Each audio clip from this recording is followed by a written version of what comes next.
All right, I don't know what time it is on your clock, but I know what I'm getting ready for. It is time for the Professional CISO Podcast with David Malicoat.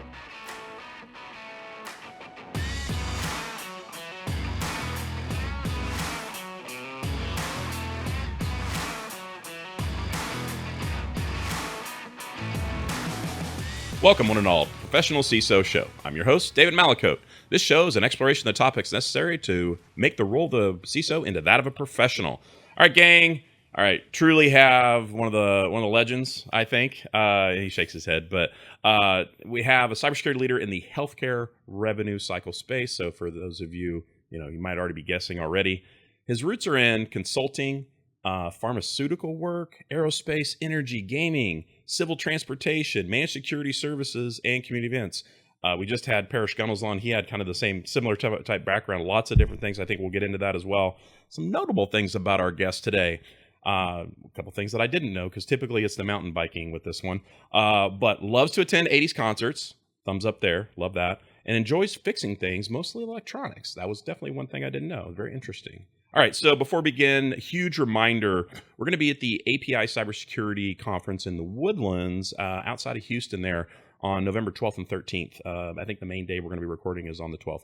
Not actually on the floor. We're actually going to be somewhere close around, but drop by. Reach out to us. Let us know you're going to be there. You never know. You may find yourself in the interview chair. So just come say hi. And then finally, please like, follow, share. It's the best way to make sure that this content continues to come to you. Again, we've had a great ride here recently. We've really popped on YouTube for sure. But hit that subscribe button on that YouTube or the follow on Apple and Spotify. And then follow us on LinkedIn as well. Share us with a call your friend. If you like what you're seeing, you like what you're hearing, share it with somebody. And we appreciate it because you've been doing that already. Now, let's talk about being a professional CISO. All right, in today's episode, our guest is Cecil Pineda. All right, he's currently Senior Vice President and CISO at R1. He's held positions, stand by, EY, CVS Caremark, Boeing, TXU Energy, DFW International Airport, GameStop, CyberWatch Systems, and Critical Start. He is also one of the co-founders and head of the Cecil Selfie program at CISO XC, as I joke. Please welcome Cecil Pineda. Thank you, David. Thank you for inviting me here. It's wonderful to have you, number one. Yeah. I think, if we talk about strong people in our community, in our industry, obviously, especially in the DFW area, the region that we have, I mean, it has to go to you and obviously your compadres at CISO XC as well. So pleasure to have you. No, I'm excited to be here. I've been waiting for the invite for about 3 months now. Well, keep in mind, I always felt like I needed to get my skills up to speed before I decided to have, certain people on. So not to say everybody else was practiced before, but it was one of those where I was like, all right, there's a certain time where you want to have folks on, you feel more comfortable and sitting here in front of the lights and the camera and all that good stuff. So. It's an impressive setup. Well, they're good folks. Real News PR, give them a shout out. They do our back end work for us. Really great stuff. All right, so here's where I want to start. I do this with everybody because I think it helps connect the audience to Cecil, which is you got exposed to technology sometime in your life, right? You remember when it happened. Was it young Cecil, single digit age Cecil? And then sometime in there, probably cybersecurity kind of wound its way in. Can you tell us that story? Like, when did it start? And then kind of give us the story arc up to even today. Yeah, it really started many, many years ago when I was a little boy. My dad sent me those Simon Says. Oh yeah. And it broke.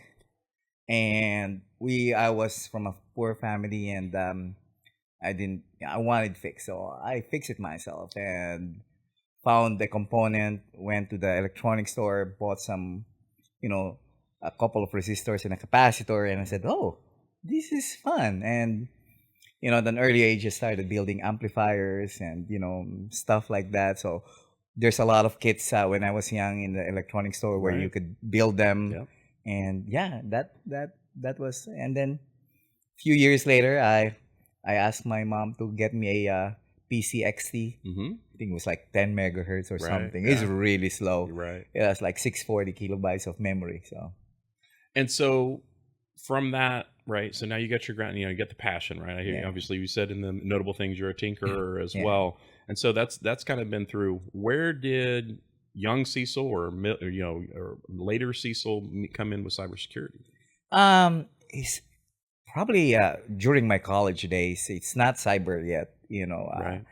There were I was running Fortran in school Mhm. and started tinkering, creating some tools. One day, a friend of mine said, "Hey, I got a program that I built, but I don't know how I could disassemble it." And started tinkering and found a way to decode something. And in college, I made some money creating programs for my classmates. So, our when we're creating some homeworks and tests, I would do it as a service. Okay. And yeah, it started there. And there was a favorite game of mine many years ago, and I wanted to get to the next level, Mm-hmm.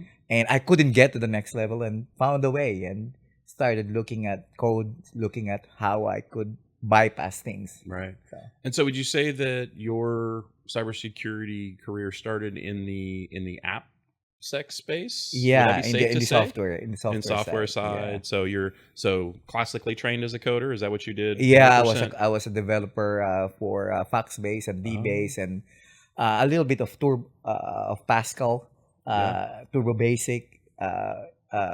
Was very interested to to do a lot of things, and yeah, it's just started there, and now I'm here. When did it become where cybersecurity for CISO was going to be the career path? Like, what did that decision process look like? Did you kind of fade Yeah, into it, or was it like it popped it, one day? it's a combination.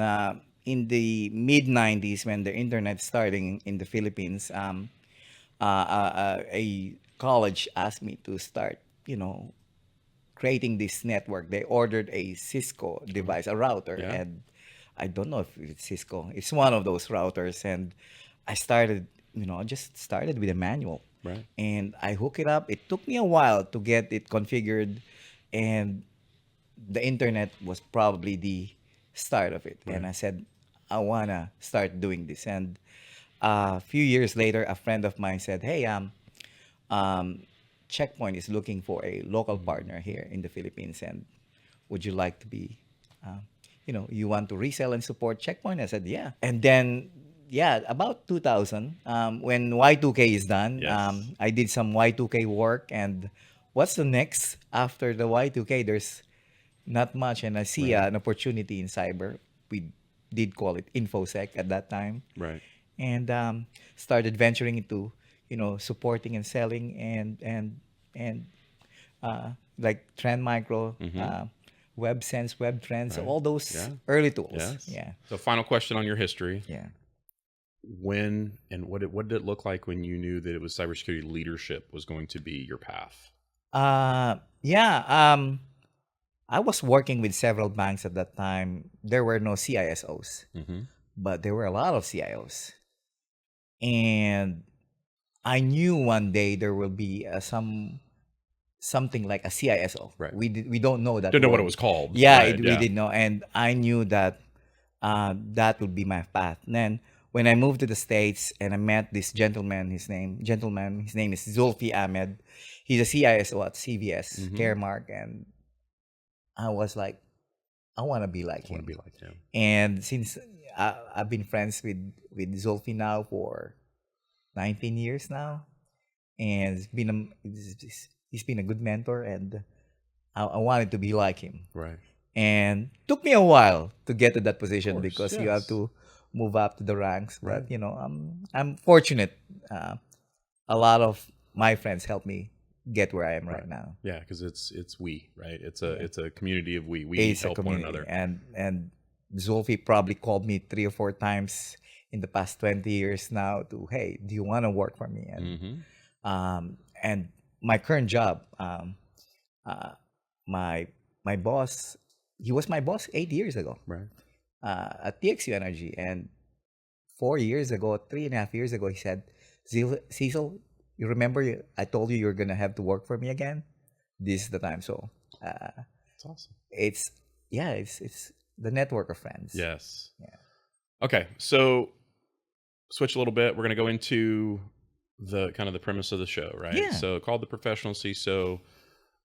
That means a lot of different things to a lot of folks, right? So do you believe in the concept that we do, and what does that mean to you if you do? And if you don't, that's fine too. We can discuss that aspect of things. But like, what does professionalizing the role mean to Cecil Pineda? It's a combination of many things. It's a combination of, the right education, certification. That's debatable. There's two sides there, but I think the most important part is the experience. To be at this role, you have to go through a lot of experiences and learning, not just in school, but also on the job. And I think because of our responsibilities, we have to make sure that we have the right folks at the right jobs, and being a CISO it's not something that you can just take in one day. Right. You have to go through it could be different domains. It could be from a legal standpoint, from a technical standpoint, but I think you have to go through that process to get to this level. Right. There's a movement that I've seen about trying to organize CISOs into more of a professional association of sorts. What are your thoughts on that? Because I hear some of those talking points in what your response was. So I'd love to hear your take on that. Well, and there are so many of them. Of course. I think I've met maybe 3 or 4 of them. They've asked CISO XC to be part of it, some of them. And I'm a little bit skeptical in some cases, but I'm also very optimistic in some ways because the goal is really good. It's really important. But at the same time, I would like to see this in a way that it's established by the community, meaning, it's a not-for-profit endeavor. And I would like it to be, like CISP. It's adopted internationally. And I think my perspective has always been I want it something that's done with me, not to me. Yeah. Yes. Right. Because I agree with you. I am skeptical as well. Yeah. And it's not in it for any case of I don't like the people involved. It's nothing like that. Yeah. But you're talking about my livelihood here. Yeah. And we've seen a lot of them. Yes. They came up and they disappeared. And I think to succeed, for an organization to succeed in this type of work, I think we have to be involved. Right. Yeah. Yeah, I agree. Okay. And so I want to move on to kind of our first subject matter, besides obviously the main of the show. But so one of the things you want to talk about, because I always like to have is like, tell me what you're passionate about. Tell me one of those things, because obviously you get better guests if they're passionate about what they're talking about. Building cybersecurity teams is a long-term strategy. We don't have in cybersecurity for the most part have that long-term view. We're almost like a publicly traded company to some degree, right? Where it's quarter by quarter. So how do you do that? Like how do you have the ability to even like think about doing it? Yeah. Oh, thank you for that question. And when I first led a security team 14 years ago, I thought I was very good at what I did. Right.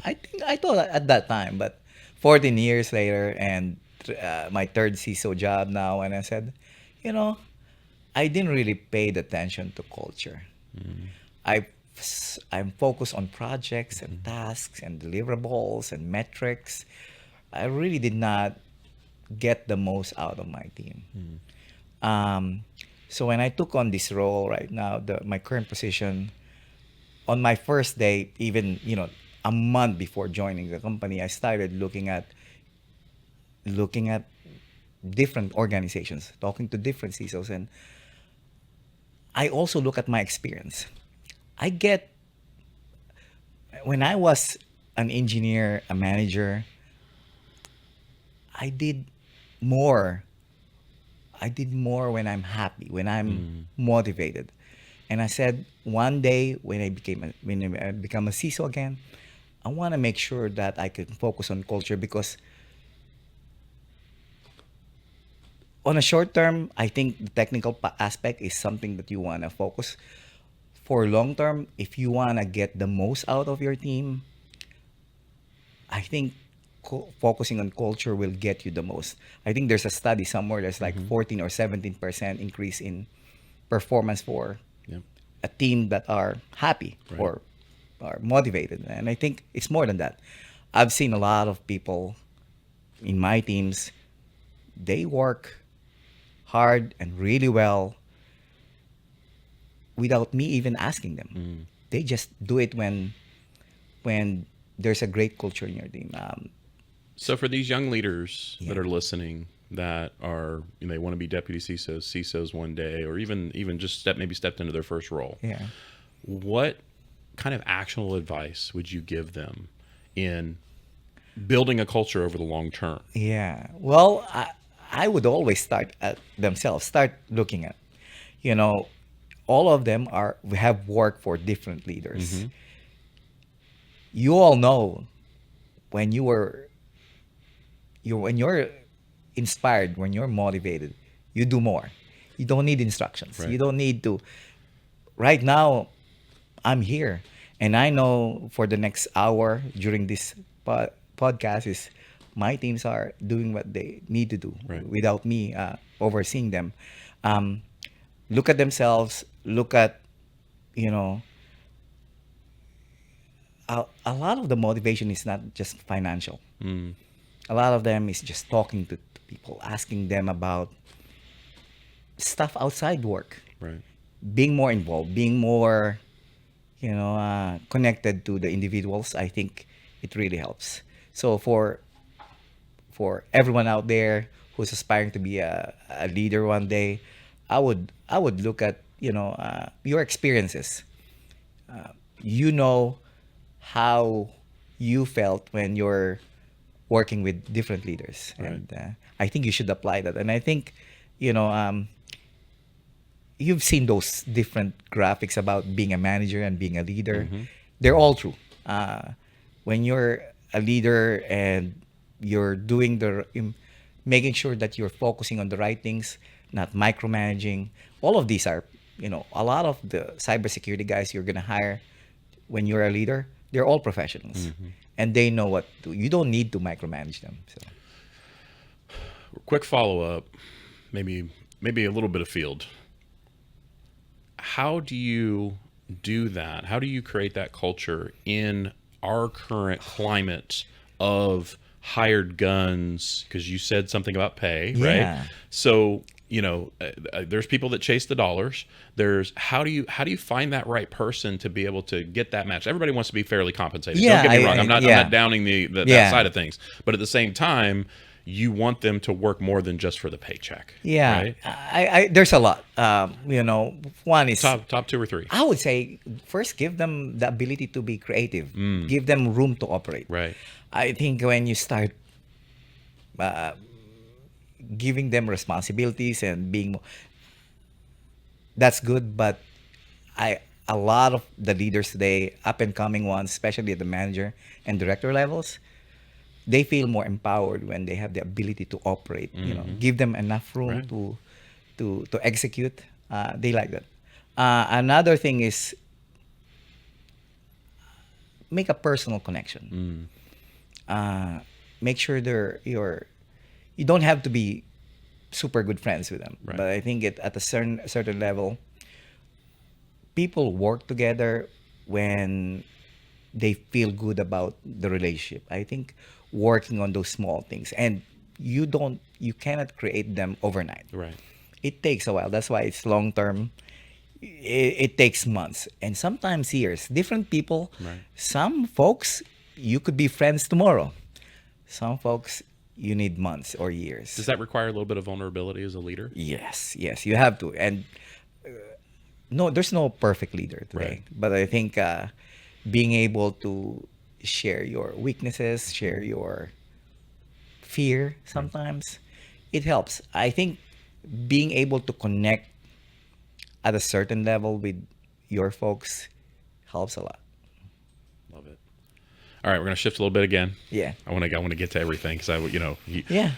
the greatest part of the show. I get to go ask my favorite people all the Okay. questions I ever wanted to ask them. So this is another one of yours, though. So working with partners, which as I thought about this when this came across, I looked at it. I'm like, Yes, because you do that. Like you are the public embodiment of working with partners, how to do it internal, external. So talk to me about your approach to that. And then again, what are some of the takeaways that somebody can take away and say, how would I maybe do that better of everything that you've learned over the years? Yeah, I'll start with my non R1 at the CISO XC side. I always tell my team, hey, this is all about the community. Right. That's the word, community. Whatever we do, want to make sure that we do this to support and help our community. Internally, where I work, it's probably my super secret weapon. I love technology, but I don't think I know everything at the technical side. At the partnership, collaboration, that's probably my number one, superpower. I work with legal compliance, all our partners internally, even folks that you may not know that may be part of the bigger cybersecurity program. I want to make sure that we're always working and connected. Can you give me some examples on that? I'll give you an example. Some folks in an area in like HR or finance. When you work in cyber, we always think it's technical in nature, but it's really not. Working cybersecurity in an organization it's everyone's responsibility. Right. Someone would make a mistake, clicking on something that impacts the entire organization. One of my best friends at the airport, who actually helped me, you'll be surprised. He's the janitor of the airport, but he would tell me things. Know a lot. Yeah, he knows things. See a lot. Yeah, and see a lot. And on my last day, I even said goodbye to him. I've created those relationships across the organization. Obviously, at R1, it's difficult to get more than 30,000 people. But whenever I have an opportunity to connect with someone, I'll do that. Sometimes I'll find myself, oh, my meeting got canceled. I'll look at Teams and randomly find someone, oh, I haven't spoken to this guy lately. Let me talk to him. A lot of these connections creates opportunities for improvements. Some of them, they'll just ping me out of the blue. Hey, Cecil, I just want to know about this. You should know about this. Again, you get free information, free help from across the company. So it sounds to me like it's an approach of, if I go and establish these, spend a little bit of time, a little bit of effort, a little bit of willingness, again, same thing, vulnerability as well, because you're not coming in as the cyber, then you get back way more than what you're putting into it. Yeah. Just couple of days, yesterday, worked with our senior leader, and he had an offer for me. Hey, can we do something about this? And typically, the old Cecil would say, no, we can't do this. Yesterday, I said, no, I think, yes, we can do this. We can work things out. Those partnerships help us move forward quickly. We don't have to go around circles anymore. And I think it speaks to the broader concept of cybersecurity can no longer be the black box, right? Yeah. Like because we all talk about how we want it to be out there in the company, but it's almost like you have to give to get, and in turn that brings everybody in. Like the thing that keeps running through my mind is you're a diplomat in your organization, like literally. Yeah. When I got there, there were a lot of things that are kept inside the cybersecurity team. I made it mainstream. We do, I do conferences, but inside R1, I do my own conferences. I've seen that, Yeah, and twice a year. And we reach out to, the last live event, we reach out to 1,300 individuals live. Some will be watching it recorded. So I'm trying to reach out to every part of the organization. I made cybersecurity mainstream at R1. Last point on this. for those that are out there that may be taking over a cybersecurity program that's not necessarily in a great place, let's say, right? Like you're coming in and trying to improve the maturity and all that. How can they, like, how do you do what you're trying to do, right? If your backyard's not perfect, right? If my program's not perfect, but yet I'm trying to get out there and be and imbibe cybersecurity in the entire organization, those two things can be embarrassing, right? It can be a hard row to hoe because you don't have your everything taken care of on your program side. Yeah. How do you manage that? How do you deal with that? Well, you can't do that overnight. Right. It took me about a year to get to get my message out. Right. You do a variety of activities. You do lunch and learns. You do I do quarterly security update to executives. I think those small things create those, you engage, you have monthly touch points, quarterly touch points with different groups. I think when you start creating those small things, in 1 year, you'll be surprised. Wow. Just imagine when I first started there, I told my boss, this is going to be a very difficult journey. But 1 year later, when you do all those small things, it's like, oh, I think I can do this. So you're not going to eat the elephant in one bite. No. That's what I'm hearing. Very small bites and do it regularly, do it across, and you'll be surprised that, even people around outside of my cybersecurity teams, hey, is there any open jobs? They all wanna. At one point, there were like 20 people asking me, hey, can we work in your team?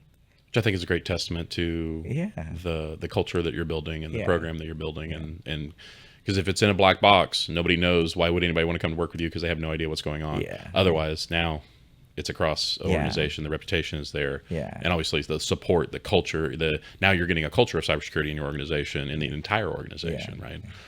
Okay. And I want to add, in the last few weeks, also, look back in the last 3 years and what can I do better? Next year, one of our primary goals is wellness, mindfulness. Right. And I think that will help us, get to the next level. I think we've done so much helping build our defenses, how we react to incidents, how we recover. And all of those things are going to improve more. Right. But at the same time, for the first time next year, one of my goals is not about risk or compliance or technology, but it's about wellness. How do we keep ourselves healthy to continue to do this challenging job that we have to do? It's very stressful. Because otherwise, yes, the burnout happens. I'm starting to see it now. Yeah, yes. And I actually force a lot of my leaders to take your vacation, please. Forcing them. But next year, we're going to create a formal program to make sure that they do things outside work. Perfect.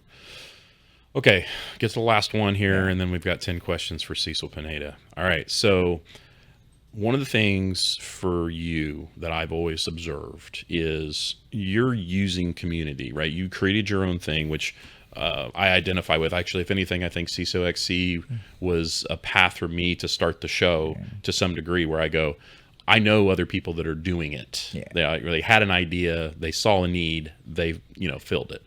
So using community to influence the longer term path of our cybersecurity industry, right? So you bring people together, right? With Jamin Shaw, Randy Potts. Randy Potts actually just came on last week, which he'll come out in the next week or so.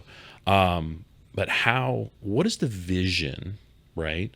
To be able to say, I feel like I'm empowered with these two other people plus everybody we have around us to make these, to chart the path of cybersecurity, right? What's kind of the origination into like what's going on today and into the future for you guys, CISO XC specifically? It really just started with the three guys of us walking in Grapevine Lake, and that group we were having lunch with group of CISOs, and This is after the pandemic, and it was growing. At one point, we had lunch for over 10 people and said, we gotta make this bigger. And little that I know of, Jamie and Randy started incorporating this organization behind my back and said, Cecil, you're gonna be our leader. We're gonna be partners. We're gonna start this. We're gonna help the community. Um, Making money is probably number 2 or number 3, Right. maybe even number 4. Number 1 is really about the community, and we're excited about what we're doing. We want to do more. Unfortunately, the 3 of us wouldn't leave our current jobs. Of course. We love our day job as CISOs. At the same time, we have higher aspirations. We want to grow bigger. We want to influence more people. I think as a community, we have seen a lot of these CISO organizations, but never really gave back to the community. A lot of them are, you know, for profit. Right. We're a for profit also, but we donate a lot of our work, a lot of our time. Yes. I think in about a couple of years, I just spoke with Jamie last night, and in a couple of years, we want the work we're doing multiplied it in different cities, Right. at least 10 cities. And it's encouraging when I go to RSA or Black Hat, the first thing I always hear is, when are you going to my city? Right. And I always tell them, we're not bringing CISO XC to your city. We're going to grow CISO XC in your cities. Right. You and all the local CISOs have to build it for us. Absolutely. And I think that model is something that we're really excited. And we want to grow this community to maybe 10 or 12 more cities in the next 2 years. So watch out. We'll be out there. And so, as part of that journey, what challenges have you had? Lessons learned? Like what? It's a lot. We were fortunate that we are all CISOs.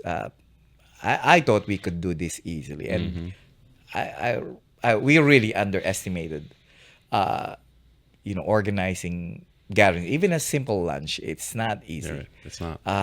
At one point, our biggest event, we have like 60 sponsors and 800 people. And it's not easy to organize. It was brutal. Good thing we have a lot of help from the volunteer community. The last 3 years gave us a nice blueprint now. We kept on updating this blueprint. I think today we have a good enough blueprint that we could replicate it across multiple cities. And we need the help of the local CISOs. I think one thing that I want to share is a lot of the CISOs, what's the term, David? We got our chip on our shoulder. Yes. What's the term? We got a chip on our shoulders. We have an ego. We have an ego, and I think that was a concern of ours when we started it. But I was so happy today, gathering all the advisors and the community members, the chat group, Yes. that we've developed. It's Powerful. We've left that ego on the door. Absolutely. We are collaborating. We're sharing information. We're sharing knowledge and experiences. I'm very excited about that. I was worried in the beginning about, some of our stronger leaders, Right. pushing an agenda. It's becoming to be a community for all today. Love it. All ideas, we consider them. Even our charity donations, we ask them, where do you want to donate? A lot of the recipients are from the community. Right. So Yeah, and non-cyber. Yeah, right? non-cyber, yeah. Because I think we need support all the way around. yeah, All right, it is time. it is time. 10 questions for Cecil Pineda. What's your favorite word? I hate this word, but it's my favorite word. It's a win-win. I know people challenge that. There's really no win-win. I think there is a win-win. Gotcha. Yeah. It's 2 words, win-win. Yeah, no, with a dash though. So I think Yeah. it qualifies. What's your least favorite word? I can't. Can't. Yeah, can't is always, you've seen over the years, you've met people who said, I can't do this. Right. But you know they can. Yeah. Exactly. What area of your work do you find most interesting? I think the collaboration part, talking to people, solving problems. Feed you, Yeah. it seems. Yeah. What area of your work is the most challenging for you? Silos. Even though, organizations have tried to break this down, there's still silos. Right.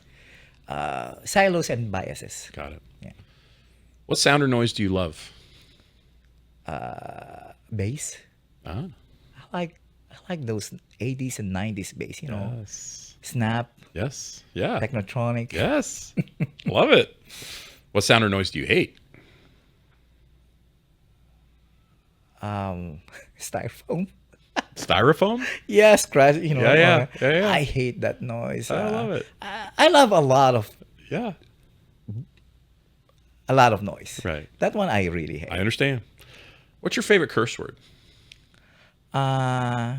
Silently in myself, I always say, it rhymes with the duck. I got you. But I always say the shit, Yes. regularly. Yes. I understand. Me too. Yeah. Yeah. What profession other than your own would you like to attempt? Well, if I'm younger, I think I want to be a lawyer or something. I'm really impressed with lawyers that I meet, and I couldn't talk like them. Right. Yeah, I wish I can. What profession would you not like to do? Nurse or doctor? I don't like blood. Yeah. I don't like It's blood. kind of a prerequisite, actually. Yeah. As a part of the training. Final question. Yeah. If heaven exists, what would you like to hear your God say when you arrive at the pearly gates? Oh my God. I would say, you can go back. Love it. I love to be reincarnated in some form of fashion. Living is really good. Yes. I'm pretty sure it's really good up there, but living, working with people, with your family, with your Yes, dogs. right. I like living. Yes. Love it. All right. Well, Cecil Pineda, thank you so much you, today. David. Appreciate your time today. In this episode, obviously, we covered professionalizing the role, but talking about being able to build teams over time. Yeah. Right. And I think in such a short attention span industry that we have, quite the challenge, but you gave some great tips. Appreciate that. Also talked about building community, right? Yeah. How do we do that? What do you do? Obviously, that's not all we covered, but again, thank you for your time. We love what you're doing. Love to, we plug in everywhere we can with CISO XC. Yeah. Because again, I think there's no other format or group that gets together in quite the same way. Well, would love to see you at the next conference with your lovely complex Well, appreciate that setup there. And I'm pretty sure that we can make that happen. It'll be a lot of fun. All right, gang. So in the end, I renew the call. It's time to professionalize the role of the CISO. In the meantime, I wish you health, happiness, and success in your journey in becoming the professional CISO. Let's do this. We're professionalizing the CISO role, so please subscribe to the Professional CISO podcast.